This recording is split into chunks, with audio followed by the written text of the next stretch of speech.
ঝাড়গ্রামের লোধাশুলিতে ফের হাতির আতঙ্ক। দলছুট দাঁতালের দাপাদাপিতে বন্ধ রয়েছে যান চলাচল।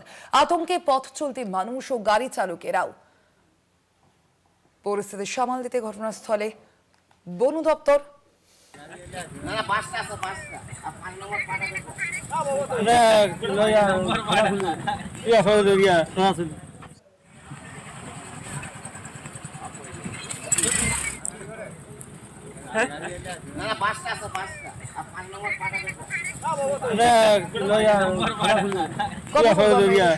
রয়েছেন প্রতিনিধি অরূপ ঘোষ। অরূপ, বন দপ্তরের আধিকারিকেরা এ বিষয়ে কি বললেন?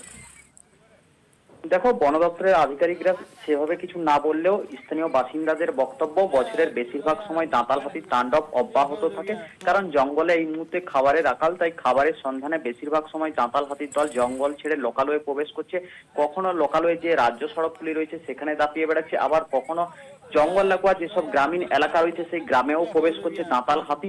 দেখো, এই গত এক সপ্তাহের মধ্যে দাঁতাল হাতির আক্রমণে মৃত্যু হয়েছে প্রায় 3 জনের ঝাড়গ্রাম জেলায়। রীতিমতো এই ঘটনাকে কেন্দ্র করে ঝাড়গ্রাম জেলা জুড়ে ব্যাপক চাঞ্চল্য ছড়িয়েছে।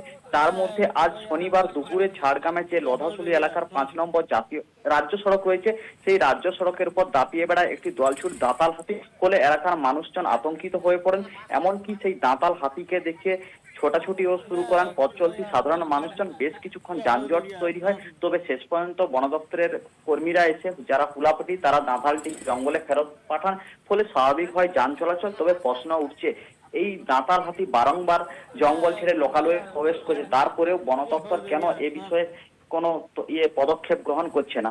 স্বর্ণালিদি। ধন্যবাদ তোমায় অরূপ।